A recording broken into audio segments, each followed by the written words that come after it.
حضور یہ سوال ایک احمدی نے بھجوایا ہے، ان سے ایک غیر احمدی دوست نے یہ پوچھا ہے کہ جماعت احمدیہ میں داخلے کے لیے جو بیعت کی صورت رکھی گئی ہے اس کی شرعی حیثیت کیا ہے اور کیا یہ ضروری ہے اور کیا ہے؟ اس کی شرعی حیثیت تو رسول صلی اللہ علیہ وسلم کے وصال کے بعد ہی ثابت ہو گئی تھی، جب تمام صحابہ نے بلا استثناء بیعت کی ہے اور جو چند رہ گئے تھے باہر وہ بھی بالآخر بیعت کر کے شامل ہو گئے، پھر دوسرے خلیفہ پھر تیسرے خلیفہ، پھر شرعی حیثیت کی بحث باقی کیا رہ جاتی ہے۔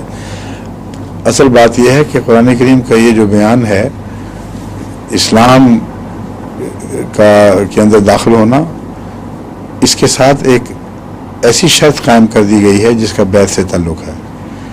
ان اللہ اشتری من المؤمنین انفسهم واموالهم بان لهم الجنہ،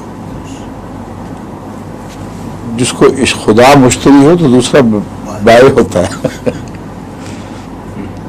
وہ بیچیں گے تو سودا کرے گا اللہ، تو یہ بیعت عہد وہ ہے، بیچنے کا عہد اور سے اشترا کا عہد ہے، جان مال ہر چیز قربان کرنے کے تیار رہیں گے، دین کو دنیا پر مقدم رکھیں گے، بہت بڑا عہد ہے اور قرآن کریم میں عہد موجود ہے۔ اگر یہ نہیں کرو گے تو پھر وہ کیسے پورا ہوگا؟